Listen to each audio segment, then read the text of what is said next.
नमस्कार दोस्तों, मैं आर के राजा। आज फिर से जो बायोलॉजी चैप्टर 8 नंबर चल रहा है उसके आगे देखने वाले हैं। हालांकि पिछले दिन हम लोग 45 मिनट का क्लास किए थे जिसमें आपको पूरा डिटेल्स मैंने शेयर किया था। बायोलॉजी चैप्टर 8 जो 12th क्लास का है, ह्यूमन हेल्थ एंड डिजीज, इससे रिलेटेड ये चैप्टर है। इसमें बहुत सारे आपको बताए थे जो रोग होते हैं उनके बारे में। तो उसके आगे जो भी हैं उनको अभी आपको बताया जा रहा है, तो ध्यान दीजिए बोर्ड पर। कह रहा है कि तरल प्रतिरक्षा यानी कि ह्यूमरल इम्यूनिटी क्या है, यानी इसका जो आंसर है वो आपको बताना है क्या कि तरल प्रतिरक्षा या ह्यूमरल इम्यूनिटी क्या है। तो इसका आंसर आप क्या दे सकते हैं? तो एएमआई पहले समझ लीजिए। एएमआई क्या होता है? Antibody mediated immunity. क्या? एंटीबॉडी मेडिएटेड इम्यूनिटी, यानी कि ह्यूमरल इम्यूनिटी भी आप इसको कह सकते हैं या फिर तरल प्रतिरक्षा भी इसको कह सकते हैं। इसी को यानी एंटीबॉडी मेडिएटेड इम्यूनिटी को एएमआई कहते हैं शॉर्टकट में, ठीक है।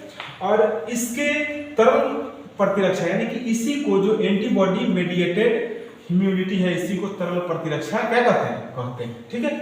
क्योंकि इस प्रतिरक्षा प्रणाली से प्रतिरक्षी एंटीबॉडी शरीर द्रव्य में रहकर रोगाणुओं को नष्ट करने का कार्य करती है। यानी कि ये जो है प्रतिरक्षा प्रणाली, प्रतिरक्षा यानी एंटीबॉडी जो है शरीर में द्रव अवस्था में रहता है और रह करके क्या करता है, जो रोगाणु है उसको नष्ट करता है। तो आप समझ गए होंगे इस बात को। इसके आगे है कि मानव तरल में निम्न प्रकार की प्रतिरक्षी पाई जाती है। मानव जो तरल है उसमें कितने प्रकार की या कौन कौन प्रकार की प्रतिरक्षी पाई जाती है, इसके बारे में आपको जानकारी होनी चाहिए। चलिए तो हम लोग देखते हैं आगे।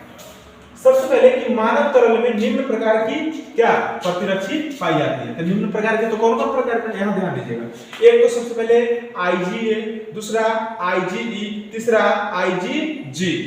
इसके आगे भी है लेकिन आपको फिर हम बताते हैं एक एक करके। चलिए देखिएगा, आईजीए जो प्रतिरक्षी है जो तरल पदार्थ में मानव में पाया जाता है, तो आखिर ये होता क्या है, तो इसके बारे में आप जानिए। प्रथम स्तन्य दूध जिसको कोलेस्ट्रम बोलते हैं, खीस में उपस्थित, लार पसीना आंसू में उपस्थित होता है। यानी जो ये आईजीए है, आईजीए जानते हैं कहाँ उपस्थित रहता है?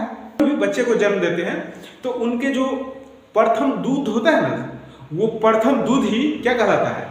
कोलेस्ट्रम कहलाता है, ठीक है। जो पीला गाढ़ा करके होता है, या फिर आप जिसको खीस, देहाती में लोग गाय भैंस जो होता है तो उसमें भी दूध होता है, तो पहला दूध उसी तरह का होता है जो पीला और थोड़ा गाढ़ा होता है, जिसको हम लोग खीरसा के रूप में समझते हैं, है कि नहीं? उसी को खीस में क्या कहते हैं, उपस्थित होता है। लार पसीना आंसू इस सब में भी उपस्थित रहता है क्या? आईजीए जो प्रतिरक्षी है ना, प्रतिरक्षी आईजीए प्रतिरक्षी यानी आईजीए एंटीबॉडी जो है उसकी बात हम कर रहे हैं। उसके बाद दूसरे प्रकार का आईजीई होता है जो एंटीबॉडी है। कौन सा? आईजीई। ये एलर्जी में भी या संवेदनशीलता क्रिया को प्रेरित यानी कि सीरम में उपस्थित रहता है। आप सीधा समझिए, क्वेश्चन ऑब्जेक्टिव में आ सकता है। आईजीई जो प्रतिरक्षा यानी एंटीबॉडी है किसमें उपस्थित रहता है? तो आईजीई जो एंटीबॉडी है ये उपस्थित रहता है सीरम में। समझ गए? ये कैसे होता है? तो एलर्जी चाहे संवेदनशीलता यानी चिंता उनता से जो होता है ना, ये प्रेरित हो जाता है और उसके वजह से उत्पन्न होता है। आईजीजी, आईजीजी का मतलब समझते हैं, माता प्लेसेंटा में भ्रूण में स्थानांतरित यानी सीरम में उपस्थित होने वाली प्रतिरक्षी है। कि जो आईजीजी है ये भी सीरम में ही क्या होता है, उपस्थित रहता है, लेकिन माता प्लेसेंटा के भ्रूण में स्थानांतरित होकर के, ठीक है। तो ये भी एंटीबॉडी जो आईजीजी है ये क्या समझिए इसके बारे में कि माता प्लेसेंटा में भ्रूण में स्थानांतरित यानी सीरम में उपस्थित होने वाली प्रतिरक्षी है। उसके बाद एक और है इसमें आईजीएम, ये भी क्या है? एंटीबॉडी है। आईजीएम सबसे बड़ा प्रतिरक्षी रक्त में उपस्थित होता है। ये आईजीएम जो है सबसे बड़ा एंटीबॉडी है। आईजीएम क्वेश्चन ऑब्जेक्टिव में रहेगा, सबसे बड़ा एंटीबॉडी कौन सा है? तो आईजीएम। एंटीबॉडी कितने होते हैं? तो लगभग 4 प्रकार के, ठीक है। सबसे बड़ा प्रतिरक्षी कौन सा है? आईजीएम। ये कहा आईजीएम कहां उपस्थित रहता है? ब्लड में यानी रक्त में उपस्थित रहता है। अब प्रतिरक्षी जो है एंटीबॉडी अणु की संरचना का नामांकित चित्र बनाए। ऑब्जेक्टिव में भी क्वेश्चन पूछ लिया, अब आपको सब्जेक्टिव में हो सकता है कि 5 नंबर क्वेश्चन वाले में भी ऐसा पूछ ले। क्या पूछ लेगा? प्रतिरक्षी जो है यानी एंटीबॉडी, इसका अणु जो है उसका संरचना सूत्र या फिर रचना कीजिए। तो इसका देखिए, आपको ध्यान से देखिएगा। यहाँ पे ये आपको जो रचनाएं दिख रही हैं, थोड़ा सा आपको नीचे तक है, यहां तक, तो आप इसको एक बार हम थोड़ा सा फिर से बैक करके दिखाते हैं, देखिएगा ध्यान से। सबसे पहले इसमें हम समझने का प्रयत्न करते हैं। यहाँ पर देखिएगा ये इस तरह से रहता है, ये ठीक है। उसका फिर यहाँ पे ये जो भाग है, ये वाला भाग, ये जो आप देख रहे होंगे, ये जो इस तरह का है, इस भाग को या जो यहाँ से ये कट टाइप का भाग जो है, इसको ये देखिएगा ध्यान से, इसमें ये सब चीज लगा हुआ, बस एकदम बहुत इजी प्रोसेस है, इसको ऐसे करके बना दिया जाता है, ठीक है। आप भी इसको बहुत ही आसानी से बना सकते हैं। देखिए ये जो क्या क्या दे दिया, तो ई जो है ना, ई इसको क्या बोले, हल्की श्रृंखला। ये जो बाहर में जो एक्स्ट्रा है, ये और ये क्या है, डाइसल्फाइड बंधन है, समझे। उसके बाद ये भी डाइसल्फाइड बंधन है, चार गो, इसको क्या बोलते हैं, प्रतिजन बंधक स्थल बोलते हैं। क्या बोलते हैं, प्रतिजन बंधक स्थल बोलते हैं। और उसके बाद ये सब चीज आपको दिख रहा है, सेम टू सेम ऐसे बनाइएगा। और ये जो सी लिखा हुआ है इस तरह से लिखिए, इसमें भी सेम चीज वही है। ये जो हल्की श्रृंखला जिसको ब्लैक दिख रहा है, हल्की श्रृंखला, और जो डाइसल्फाइड बंधन है, ये जो चार ये जो लगा हुआ दोनों में है ना, लगा हुआ, इसको क्या बोलते हैं, डाइसल्फाइड बंधन।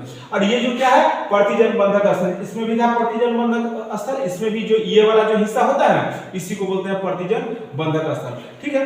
अब आप समझ गए। इसके आगे थोड़ा सा आगे चलते हैं, इस फिगर को अच्छे से ड्रॉ देख लीजिए, यहाँ पे लिखना होता है, यहाँ सी रहता है, और इसके आगे फिर यहाँ पे आपको क्या देखना है, ये जब इस तरह का ही रहता है, और इसको तो वही हल्की श्रृंखला और इसको परिवर्तनशील क्षेत्र कह सकते हैं। और भारी श्रृंखला में स्थित क्षेत्र जो होता है ना, ये भारी श्रृंखला में है ना, ये हल्की श्रृंखला में, तो इन दोनों में थोड़ा सा अंतर है। देखिए भारी श्रृंखला, ये जो पूरा ब्लैक ज्यादा है ना, वो भारी श्रृंखला, जो ब्लैक कौन है वो हल्की श्रृंखला। तो समझ गए आप फिगर को।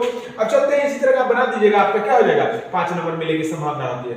अब देखिए यहाँ पे जो अगला पॉइंट है, ये क्या कह रहा है, प्रतिरक्षा अणु की संरचना। प्रतिरक्षा यानी एंटीबॉडी जो है, उसका जो एटम या बोले अणु है, उसका जो प्रतिरक्षा अणु का जो संरचना है, उसको भी हम लोगों ने क्या किया, देखा। प्लाज्मा में घुलित अवस्था में पाई जाने वाली प्रतिरक्षियों को आईजी कहते हैं। क्वेश्चन रहेगा कि आईजी किसे कहते हैं, आईजी किसे कहते हैं, तो यहाँ क्या लिखेंगे, प्लाज्मा में घुलित अवस्था में पाई जाने वाली प्रतिरक्षियों को आईजी कहते हैं। उसके बाद प्रतिरक्षा आयु की संरचना अंग्रेजी अक्षर के Y के समान होती है, यानी अंग्रेजी अक्षर के Y के समान होती है। उसके बाद अगला जो पॉइंट है, इसमें यहाँ पे ध्यान दीजिएगा, इसमें 4 पेप्टाइड, क्या, इसमें 4 पेप्टाइड श्रृंखला होती है, जिसमें 2 पेप्टाइड श्रृंखला होती है, जिन्हें H2 द्विलक कहते हैं। क्या कहते हैं, H2 द्विलक। जबकि 2 और जो होता है उसको क्या बोलते हैं, चलिए आपको हम दिखाते हैं। चलिए जो दूसरी होती है उसको क्या बोलते हैं, तो दूसरा जो होता है उसको बोलते हैं हल्की पेप्टाइड श्रृंखला होती है, जिन्हें L2 द्विलक कहते हैं। तो आप समझ गए होंगे इस बात को। अब देखते हैं, दोनों भारी पेप्टाइड श्रृंखला दोनों हल्की पेप्टाइड श्रृंखला आपस में क्या करता है, डाइसल्फाइड बंध से जुड़कर जिस संरचना का निर्माण करते हैं उसे H2L2 अणु कहा जाता है। तो आप समझ गए होंगे इस बात को। अब फिर से इसको एक बार देखने का प्रयत्न कीजिए, हम क्या बताना चाह रहे हैं, इस पे आप थोड़ा सा ध्यान दे लीजिए।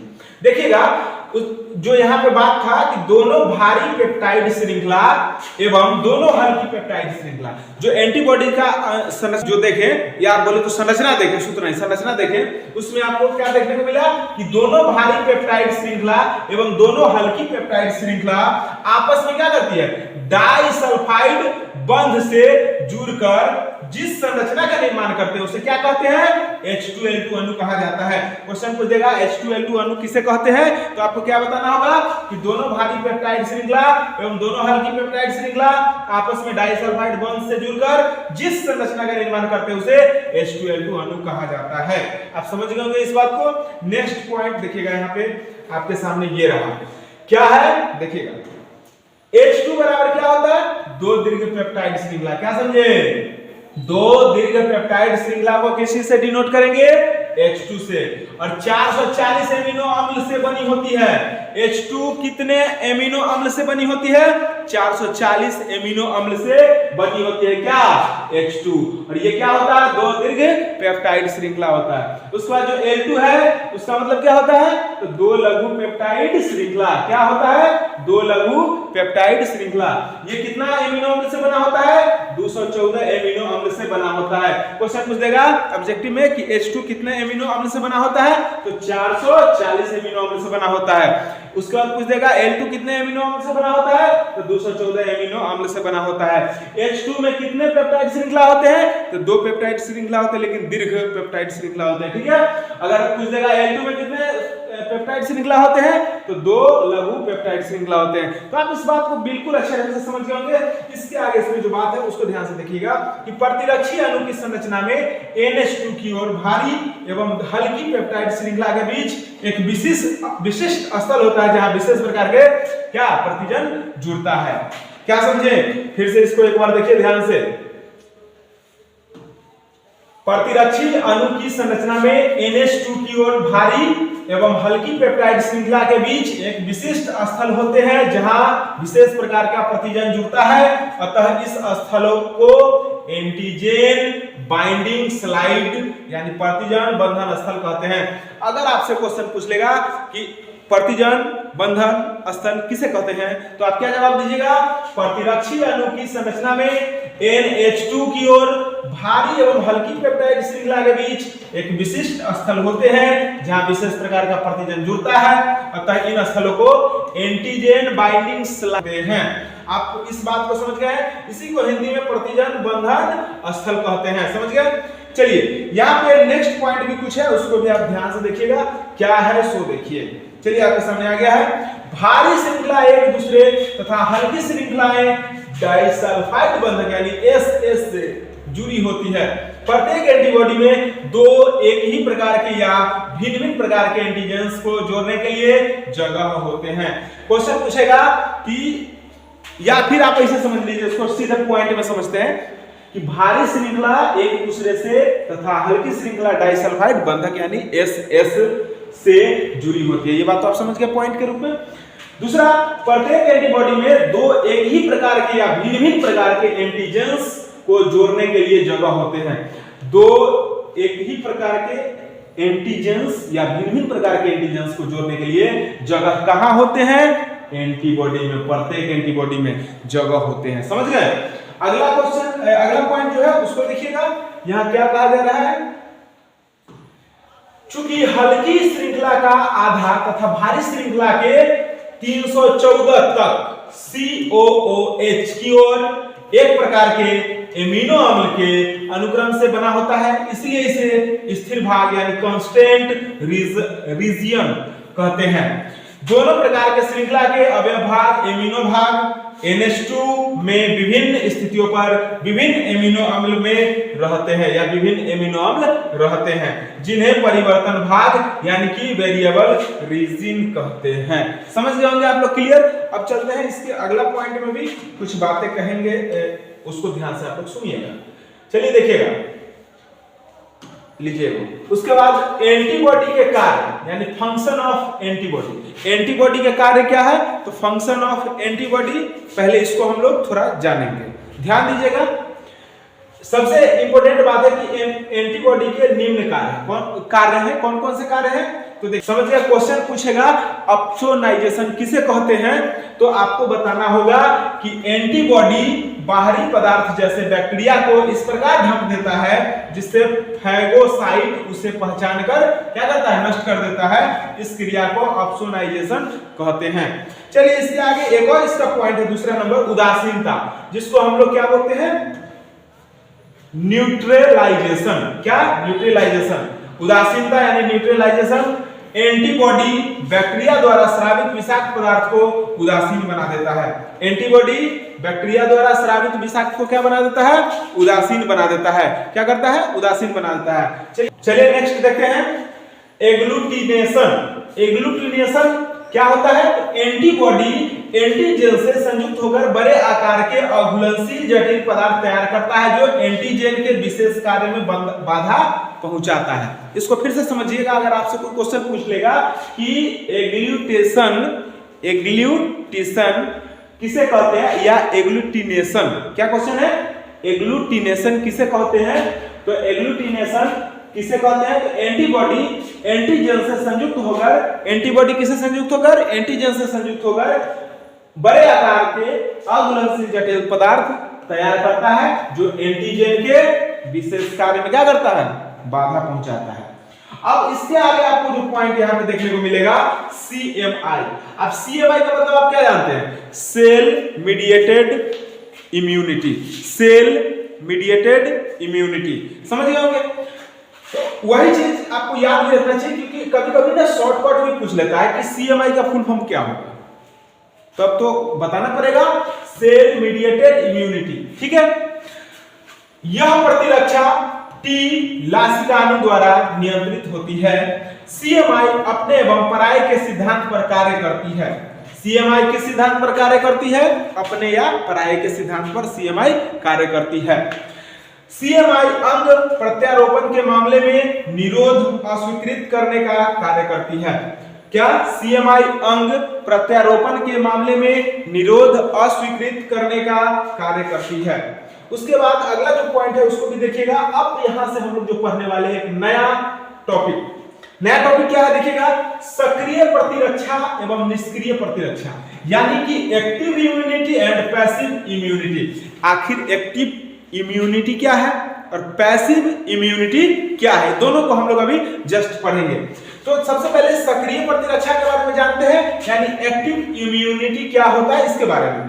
तो ध्यान दीजिएगा यहां पे,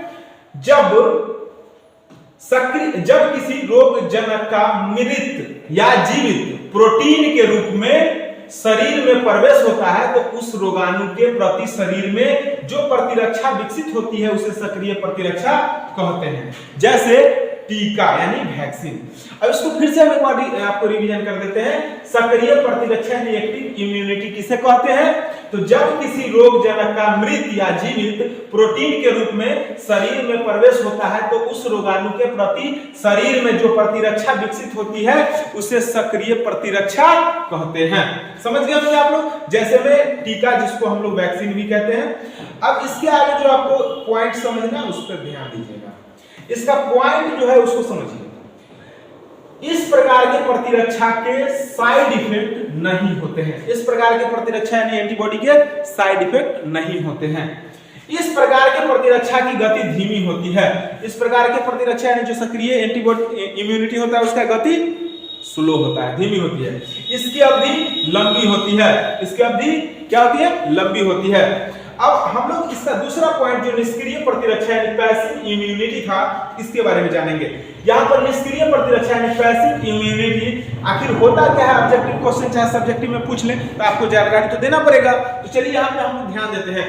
यदि शरीर द्वारा निर्मित प्रतिरक्षों को ग्रहण किया जाता है तो इससे प्राप्त प्रतिरक्षा को निष्क्रिय प्रतिरक्षा कहते हैं। क्या कहा? ध्यान देकर सुनिएगा कि यदि शरीर द्वारा, ठीक है, जो निर्मित है प्रतिरक्षा, उसको अगर कोई ग्रहण कर लेता है, अगर हम किया जाता है, और इससे जो प्राप्त प्रतिरक्षा है उसको क्या कहेंगे? निष्क्रिय प्रतिरक्षा कहेंगे। समझ गए होंगे आप लोग? एग्जाम्पल में क्या लिया? माता के भ्रूण में आपस को पार कर स्थानांतरित होने वाली जो प्रतिरक्षी, जिसको आईजीजी कहते हैं, या फिर माता के दूध से संतान को प्राप्त आईजीए, जिसको कोलेस्ट्रॉल कहते हैं, ये होते हैं इसके एग्जाम्पल।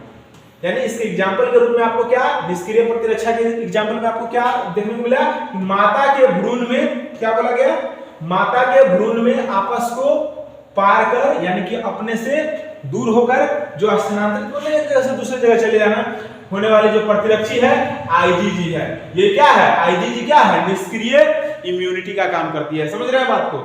माता के दूध से संतान को जो प्राप्त होता है, क्या प्राप्त होता है? आईजीए, जिसको हम लोग कोलेस्ट्रॉल कहते हैं। तो ये भी क्या है? निष्क्रिय इम्यूनिटी के अंतर्गत चलाएगा। इसके साइड इफेक्ट हो सकते हैं, जबकि आपको एक्टिव इम्यूनिटी जो था उसका कोई साइड इफेक्ट नहीं है, उसका गति धीमी है। जबकि इसका जो निष्क्रिय यानी कि पैसिव इम्यूनिटी है, इसमें क्या होता है? साइड इफेक्ट हो सकते हैं। समझ रहे बात को? इस प्रकार की प्रतिरक्षा की गति क्या होती है? तीव्र होती है। यानी पैसिव इम्यूनिटी का जो स्पीड है हाई होता है। ठीक है, इसकी अवधि कम होती है, कम समय के लिए होती है। यानी कि पैसिव इम्यूनिटी यानी जो आपको बोले अक्रिय जो इम्यूनिटी है यानी प्रतिरक्षा है, उसकी गति जो होती है क्या होती है? मतलब समय जो है अवधि कम होती है और गति क्या होती है? तीव्र होती है। तो आप इस बात को भी समझ गए। टीकाकरण यानी वैक्सीनेशन क्या है? क्वेश्चन आता है कि वैक्सीनेशन क्या है यानी टीकाकरण क्या है। तो किसी रोग विशिष्ट के प्रति शरीर में प्रतिरक्षी अनुक्रिया के लिए प्रवेश की जाने वाली मृत या दुर्लभ रोगाणु या उसके प्रतिजन को टीका यानी वैक्सीन तथा इस प्रक्रिया को टीकाकरण कहते हैं। क्वेश्चन आप लोग सुन करके ही खुश हो गए होंगे। आप लोग टीकाकरण या वैक्सीनेशन बहुत पहले से जानते होंगे, और नहीं जानते होंगे तो कोरोना में आप लोग जान गए होंगे। क्यों? क्योंकि वैक्सीन लेना जरूरी था जब कोरोना आया था। सब आदमी वैक्सीन लिए थे। तो वैक्सीन यानी टीका, और वैक्सीनेशन यानी टीकाकरण, यानी कि वैक्सीन लेने की जो क्रिया है वो टीकाकरण है। ठीक है, तो अब यहाँ पर हम लोग जो बात समझ रहे थे कि टीकाकरण यानी वैक्सीनेशन क्या है, तो इसको समझना इंपॉर्टेंट है कि किसी रोग विशिष्ट के प्रति शरीर में प्रतिरक्षी अनुक्रिया के लिए प्रवेश की जाने वाली जो मृत या दुर्लभ जो रोगाणु है या उनके प्रतिजन है, उसी को क्या बोलते हैं? टीका बोलते हैं। टीका जो जिस प्रक्रिया द्वारा दिया जाता है या टीका लिया जाता है, उसी प्रक्रिया को क्या बोलते हैं? टीकाकरण यानी वैक्सीनेशन बोलते हैं। समझ गए होंगे। अब इसके आगे जो है वैक्सीनेशन द्वारा प्रतिरक्षा को प्राप्त करना। ठीक है, यहाँ इसका पॉइंट दिया गया है, इसको जरा देख लीजिएगा। क्या कह रहा है? वैक्सीनेशन द्वारा प्रतिरक्षी को प्राप्त करना प्रतिरक्षी कारण कहलाती है। समझ रहे हैं? या कहलाता है। प्रतिरक्षी कारण किसे कहते हैं? तो वैक्सीनेशन द्वारा प्रतिरक्षी को प्राप्त करना प्रतिरक्षी कारण कहलाता है। प्रतिरक्षी कारण या टीकाकरण का सिद्धांत प्रतिरक्षा तंत्र की स्मृति के गुण पर आधारित है। क्वेश्चन पूछ देगा कि प्रतिरक्षीकरण या टीकाकरण का सिद्धांत किस पर आधारित है? तो प्रतिरक्षा तंत्र के स्मृति पर या स्मृति के गुण पर आधारित है। समझ गए? अगला क्वेश्चन है कि एक आदर्श टीके की विशेषता लिखें। आपसे क्वेश्चन आ सकता है 2 नंबरिया में, तो आप ध्यान से लिख सकते हैं इसको। कभी कभी ऑब्जेक्टिव में भी क्वेश्चन दे देता है और आपसे इस तरह से पूछेगा, जैसे 4 ऑप्शन के रूप में आपको दे देगा, तो उसमें से आपसे पूछेगा कि इनमें से कौन सही है, तो आपको फिर बताना होगा। तो आपको क्या क्वेश्चन दे दिया है कि एक आदर्श टीके की विशेषता लिखे, तो आप लिख सकते हैं कि एक आदर्श टीके की निम्न विशेषताएं होनी चाहिए, चाहे हो सकती हैं। क्या हो सकती है? एक में टीके का प्रभाव आजीवन बना रहे। टीके का प्रभाव आजीवन यानी जो हम वैक्सीन लिए हैं उसका जो प्रभाव है एकदम जिंदगी भर बना रहे। आसानी से कम लागत में बनाया जा सके, मतलब टीका में ये भी चीज ध्यान देना होता है वैक्सीन में कि वो लॉन्ग टाइम तक उसका प्रभाव रहे और उसको कम खर्च में बना लिया जाए। ठीक है, उसके बाद टीके का उपयोग पूरी तरह से सुरक्षित हो, और ये भी ध्यान रखना होता है कि अगर उस टीका का यूज हम लोग कर रहे हैं तो उससे कोई प्रॉब्लम नहीं हो रहा है।